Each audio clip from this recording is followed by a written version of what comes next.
videoaula de hoje nós vamos falar sobre regra da cadeia, o caso 1. Nós vamos ter dois casos aqui no cálculo a várias variáveis. Hoje nessa videoaula vamos falar do caso 1 e no vídeo seguinte do caso 2. Só para a gente fazer uma recordação, comparando lá com o curso de cálculo 1, a função uma variável, né? A nossa f parava aqui, ela tinha uma única variável, né? E a gente supõe que essa variável dependia de uma outra variável, por exemplo, variável t. O que a gente está mudando agora é, obviamente, a nossa função, né? A gente tem uma função de várias variáveis e a gente vai supor que cada uma dessas variáveis vai depender de uma única variável t, né? Então a gente vai ter uma expressão maior, né? Meio que comparando com o cálculo 1. O cálculo 1 é como se a gente tivesse parado aqui, né? Essa seria a regra da cadeia do cálculo 1, com a diferença que essa derivada, em vez de ser uma derivada parcial, era uma derivada ordinária, tá? Vamos ver como é que funciona aqui no cálculo a várias variáveis. Então está aqui o primeiro caso da regra da cadeia, né? Onde a gente vai considerar uma função de várias variáveis. Nessa função aqui, a função que a gente estuda ela no curso de cálculo a várias variáveis, né? Então x1 representa a primeira variável, x2 representa a variável, e assim vai sucessivamente, onde eu tenho aqui a enésima variável. O primeiro caso da regra da cadeia é que a gente vai considerar que cada uma dessas variáveis depende de uma única variável, variável t, né? A gente poderia chamar esse cara aqui de parâmetro, né? Isso para todas umas das componentes. Então, indiretamente, a gente tem aqui um x1 de t, um x2 de t, até um xn de t. É como se eu tivesse feito uma composição de funções. No final das contas, como todo mundo depende de t, indiretamente eu vou construir uma função que depende de t, que aqui representei por uma f zona de t. Então, é natural a gente pensar como uma derivada lá do cálculo 1. Derivar o z com respeito à variável t, né? Como é que fica isso? Vamos lembrar lá no cálculo 1 como é que era a regra da cadeia, né? Bom, então aqui eu continuo tendo o x como uma função da variável t, uma x de t, que aqui está representado por g, né? E a minha f, em vez de ter várias variáveis, lá no cálculo 1 tinha uma única variável. Então, eu tenho em vez de até colocar um z, a gente colocou um y, né? Então, o y é uma função de uma única variável, e essa única variável depende de uma outra variável, variável t. Então, a gente poderia reescrever essa f jogando o g de t aqui no lugar, né, desse x, né? Então esse aqui é o meu x. O que eu tenho, na verdade, é uma composição de funções, que a gente chama de função composta. F composta com a função g e ela depende de t. Então, derivar o y, né? Isso aqui é como se fosse também aquela f zona de t, né? Ou seja, eu vou compor duas funções, trocando o x por alguma coisa que depende de t, vou construir uma função que depende de t. Então, derivar o y em relação a t é derivar esse f em relação a t. Só que aqui a gente tem a derivada da função composta. Aqui era a regra da cadeia lá do cálculo 1, isso tinha uma demonstração. E aqui a gente tinha, né, a derivada da f calculada em cima do x, né? Ou seja, esse cara aqui é meu x. E esse cara aqui é justamente a derivada do x em relação a t, né? Ou seja, derivava o que está aqui dentro. A gente chamava isso aqui de regra da cadeia, porque desencadeia, vai desencadeando uma sucessão de derivadas, tá? Então essa expressão aqui era a regra da cadeia lá do cálculo 1. Só que lembrando que f', na verdade, é a derivada do f com respeito à variável x, né? E esse g' é a derivada do x em relação a t. Então a gente tinha a regra da cadeia escrita dessa forma: df dx e dx dt. Ou seja, derivo o f em relação à variável x. Mas como o x depende de t, derivo o x em relação a t. Isso era a regra da cadeia lá do cálculo 1. Vamos adaptar isso para funções de várias variáveis. Então voltamos aqui para a nossa função f zona, né? Desculpa, é a nossa fzinha, onde cada uma das componentes depende de uma única variável. Esse é o caso 1, tá? Então, eu vou chamar esse cara aqui, esse ponto aqui, né, como sendo um vetor R de t, tá? Isso aqui a gente chama como se fosse parametrização. Pensa como se fosse um vetor deslocamento, lá na física usa um S de t, ou como se fosse um vetor velocidade, como se fosse um V de t, ou como se fosse um vetor aceleração, como se fosse um A de t. Várias aplicações. Então aqui eu estou representando por R de t. Então o que eu tenho aqui dentro é justamente minha R de t. Então, eu estou calculando a f em cima dos pontos da R. E aqui a gente teria também a composição, tá? Em vez de chamar de g de t, estou chamando de R de t, onde R de t é um vetor que depende do parâmetro t. Então, é natural a gente pensar como pensava lá no cálculo 1. Derivar a f em r de t é derivar uma função composta, né? Só que aqui a coisa muda um pouquinho, porque quando eu derivo, eu não posso mais denotar por f', porque a função fzinha tem várias variáveis e a gente não tem mais derivada ordinária, tem derivadas parciais. Então, se uma função f tem n variáveis, eu vou ter n derivadas parciais. Então a gente constrói um vetor de derivadas parciais, que aqui tem uma notação, né? É um símbolo aqui como se fosse um delta de cabeça para baixo. Isso aqui tem um nome, isso aqui chama de nabla. É uma letra grega, né? Um símbolo grego, na verdade, né? Então, nabla de f, a gente vai chamar isso aqui mais para frente, inclusive, de vetor gradiente, tá?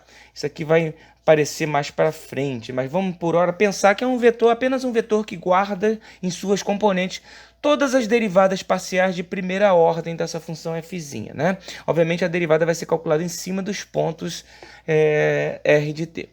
E aí multiplica pela derivada do que está aqui dentro, como era lá no cálculo 1, só que essa derivada também vai ser um vetor.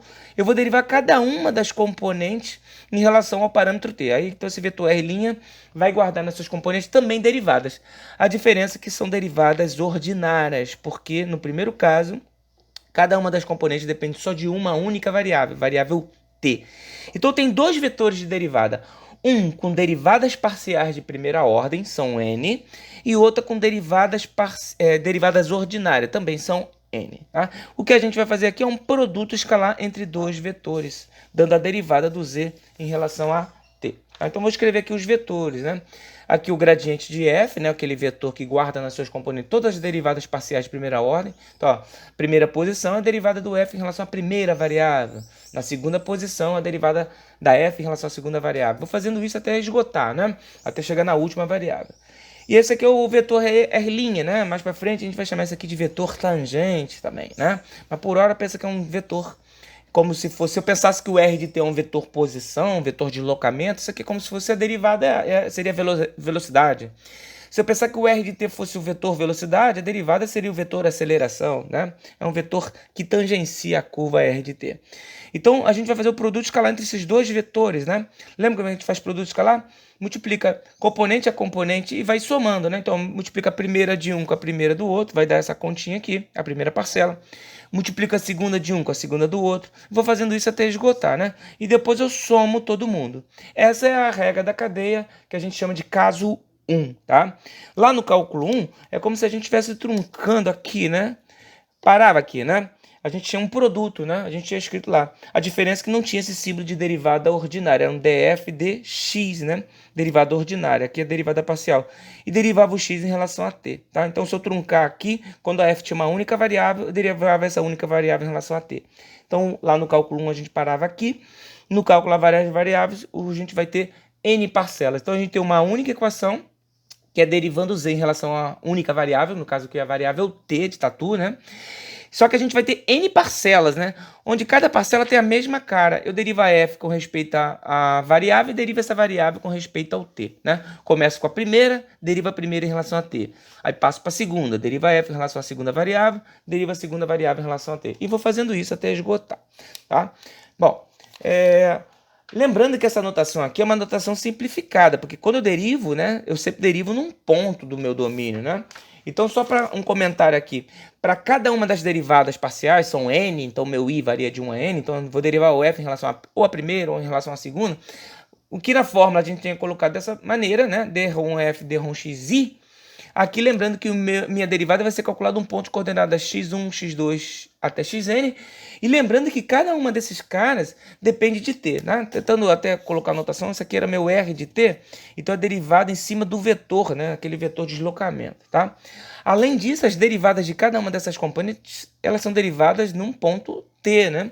Então é a derivada da primeira componente, ou da segunda, ou da terceira, até a enésima, mas todas elas são derivadas ordinárias, que aqui a gente até pode colocar x' de t, né? Então, mas aí vai ter o x1, o x2 e assim vai.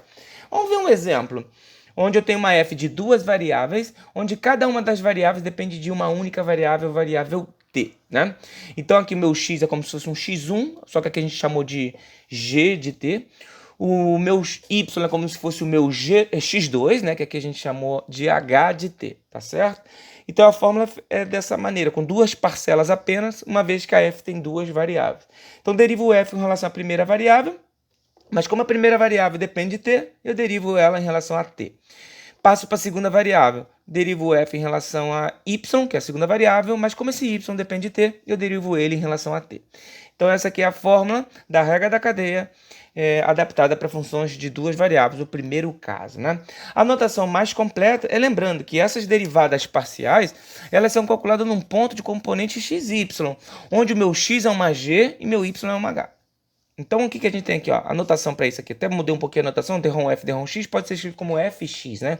Drom f, drom y pode ser escrito como fy. Então, aqui seria um fx e aqui um fy. Mas com a notação completa, eu vou calcular isso num ponto do domínio, né? Então, aqui a gente tem um x, ó. É a derivada num ponto xy, né? Então, as derivadas parciais são sempre... Aqui é x, né? Sempre num ponto do seu domínio xy, onde esse xy, na verdade, depende de t. Então, essa seria a notação mais carregada. E esse cara aqui é a derivada do x, ou seja, é meu g' de t, ou seja, derivada do g. E aqui, a gente costuma brincar, até fala que é a galinha, né? Mas é a derivada da função h, né? Ou seja, é a derivada do y. Então, essa seria a expressão mais completa. Ela fica carregada, mas lembrando que se eu quiser calcular a derivada num t específico, eu tenho que passar o t que eu escolhi na fórmula inteira. Então, aqui vai ter um g de t, um h de t, um g'. Vamos pegar um exemplo. Vamos pegar um exemplo aqui onde eu for dar uma função de duas variáveis, dado por essa lei de formação aqui, né? É uma xy ao cubo menos x quadrado vezes y, né? E estou pedindo para calcular um pelinha de t igual a zero. Então aqui estou supondo que o t é zero. Vamos ter escolhido nesse problema aqui, né? Poderia ser outro valor para t, mas aqui o interesse é calcular um p' de zero. Lembrando que o P vai ser construído da seguinte forma, né? A partir dessa F, eu vou definir aqui como se eu tivesse um X, aqui um Y. Ou, naquela notação, como se esse aqui fosse o meu G de T e esse aqui é o meu H de T, né? Então, aqui do outro lado, eu já até coloquei, ó, meu G de T tá aqui e meu H de T tá aqui. Tá? Daqui a pouco a gente volta para cá. Olha, existe uma maneira que, a princípio, poderia nos enganar, que poderia parecer mais fácil, que seria construir essa função a partir dessa informação. Está dizendo o seguinte, ó, troque o x por isso, por esse polinômio do grau 2, como se fosse uma parábola, e troque o y para essa outra parábola. Então, olha como é que ficaria a minha f. A minha f vai ser dada pelo x multiplicado pelo cubo do y, né? Aqui tem um x e aqui tem um y. E vai ser subtraído do quadrado do x, então aqui também seria x, multiplicado pelo y, né? E aí a gente poderia construir substituindo mesmo, né?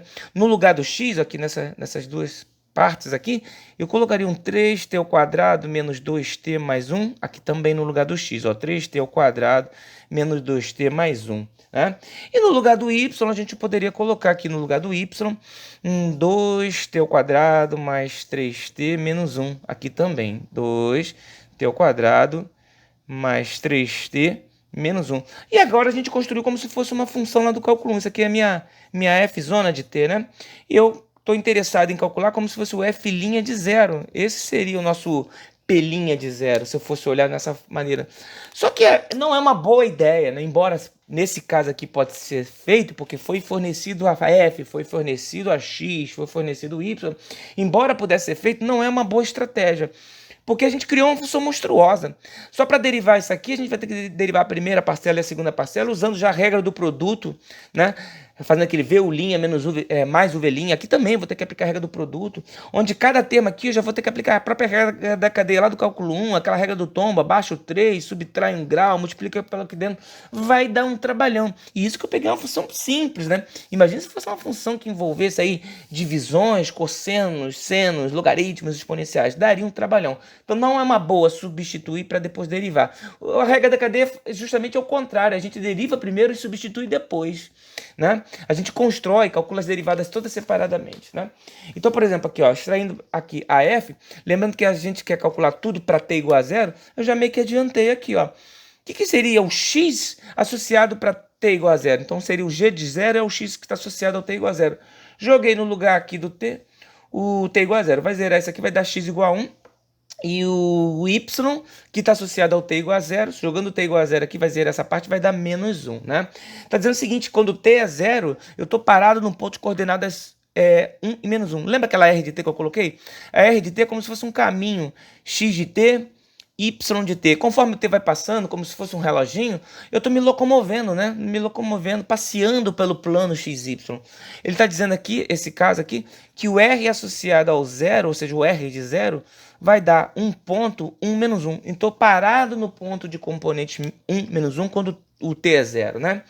Bom, fazendo separadamente aqui, ó, a derivada do g, ou g' de t, ou a derivada do x em relação a t, aqui vai dar 6t, né? Abaixo 2 vai multiplicar por 3, 6t. Aqui vai dar menos 2, a derivada do t é 1, a derivada do 1 é 0. Então, essa aqui é a derivada do x, né? A derivada do y também é trivial, né? O 2 vai descer aqui, vai multiplicar pelo 2, vai dar 4, né? Abaixo 1 grau. O 3 eu repito, a derivada do t é 1, a derivada do t é 0. Se eu pensar também essas derivadas associadas ao t igual a 0, jogando t igual a 0 aqui, vai zerar essa parte, vai dar menos 2, né? Então, a derivada do x em relação a t para t igual a 0 é menos 2.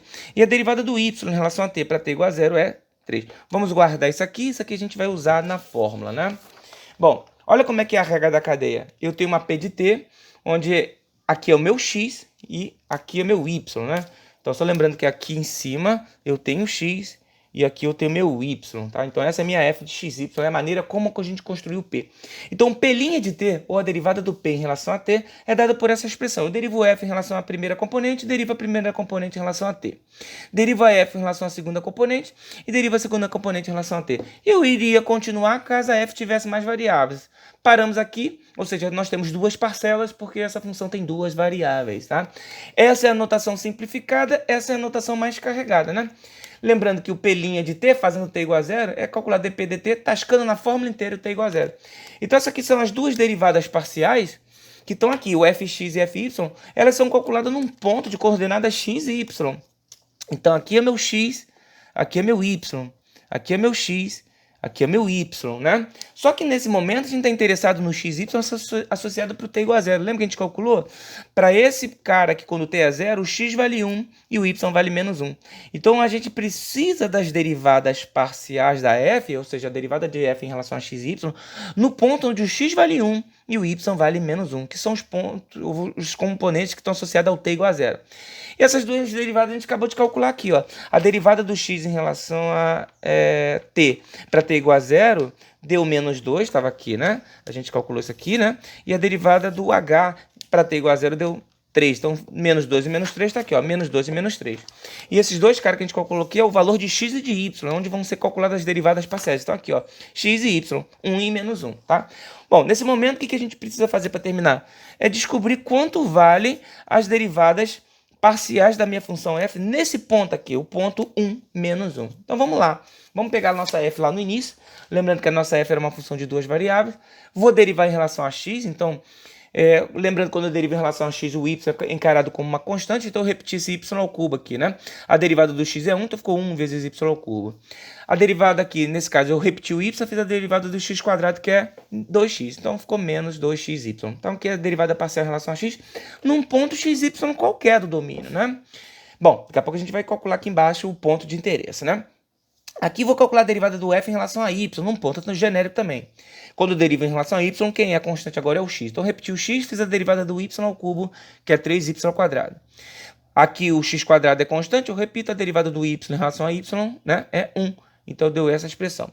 Bom, só que na verdade eu quero essas derivadas num ponto 1 menos 1, onde o x vale 1 e o y vale menos 1. Então, substituir. Tasquei aqui o y igual a menos 1, tasquei aqui o y igual a 1. Fazendo as continhas, achamos as derivadas parciais, que é 1 e 2, né? Então, a gente acabou de responder aqui, né? Esse carinha aqui é igual a 1 e esse carinha aqui é igual a 2. Então, a gente vai fazer uma conta, vai fazer um produto aqui, 1 vezes menos 2 e 2 vezes 3, né? Então, vou substituir esse cara aqui, ó. Então, tá aqui, ó. Essa é a derivada parcial em relação a x e essa é a derivada parcial em relação a y no ponto 1 menos 1. Isso aqui já tinha calculado, que é a derivada do x e do y para t igual a 0. E é uma conta simples, né? Na verdade, é somar e fazer um produto de soma, né? É o produto escalar entre dois vetores, né? Então, aqui dá menos 2, aqui dá 6, 6 menos 2 dá 4. Então, P' de 0 é 4. Bom, é uma observação que a gente poderia pensar lá no início. Lembra lá no início que eu falei assim, a gente pode substituir lá e criar aquela função monstruosa, como se fosse no cálculo 1, daria um trabalhão, mas é que nem sempre a gente consegue fazer aquilo. Olha como é que esse mesmo problema poderia ter sido informado para a gente. É uma outra maneira da gente enunciar. foi dado uma f, na verdade não foi dada f, foi informado que ela é uma função diferenciável, ou seja, as derivadas parciais dela existem, que são funções contínuas, mas eu não sei quem é ela, né? No caso anterior foi dito, aqui a gente não conhece ela, né? Posso pensar que f é uma função aí de algum problema, né? Como se fosse a função que mede temperatura, só que a gente não tem a função aqui na mão, né? Temperatura pode ser medida pontualmente, ó, em determinado ponto a temperatura foi 0, em determinado ponto a temperatura também foi 0, em outro ponto a temperatura já foi maior. Então f pode ser uma função de alguma aplicação, né? Pode ser um campo elétrico, um campo magnético, alguma coisa do tipo. Então essas tabelas que foram dadas aqui pode ter sido coletado num experimento, que poderia ser um experimento químico, um experimento físico, ou até dados econômicos, biológicos de algum modelo, né? A gente está no momento aqui até de falar de pandemia, eu posso pensar que são dados, né? Que são coletados aí em laboratório ou por testes, né? E aí nós temos tabelas de dados, né? Então, a gente sabe algumas coisas sobre a função, por exemplo, isso aqui como se fosse meu x, né? Então, esse aqui é o meu x, esse cara aqui como se fosse meu y, então esse aqui é a derivada do x, esse aqui é a derivada do y, e assim vai, né? Aqui é a f e suas derivadas parciais calculadas em algumas informações. Lembra que a gente calculou? A gente precisou fazer o seguinte, ó, o g de 0 era 1 e o g... a derivada do h em 0 é menos 1. Então esse aqui era o x igual a 1, esse é o y igual a 1, onde a gente vai olhar para essa linha aqui, né? A segunda linha dessa tabela aqui, né? Toda vez que o t é 0, o meu x vale 1 e o meu y vale menos 1. A gente viu as derivadas, que eram menos 2 e 3, né? E depois a gente precisou multiplicar elas pelas derivadas parciais, né? Que é a derivada. Então a continha que a gente tinha feito é aqui, a gente só saber localizar, ó. É menos 2 vezes 1, né? A gente está pegando esses dois caras multiplicando por esses dois, né? E vai somar aqui o 3 vezes 2. Isso aqui tinha dado menos 2 mais 6, que tinha dado lá o 4, né? Que era a nossa pelinha de 0. Então, é só saber localizar quando a gente tem aqui a tabela. A conta é fácil, a gente nem precisou fazer conta, é só saber localizar. Então, mas aí a gente precisa entender bem a regra da cadeia, né? E como é que a gente trabalha com isso. Tá certo? Aí, com isso a gente chega ao final dessa primeira aula de regra da cadeia. A gente viu o caso 1, onde nós temos uma função de n variáveis, né? E nós temos aqui cada uma das variáveis dependendo da variável t. O segundo caso, a gente vai ver que vamos mudar a quantidade de variáveis desses componentes, né? Em vez dela ter uma variável, ela também pode ser uma função de várias variáveis.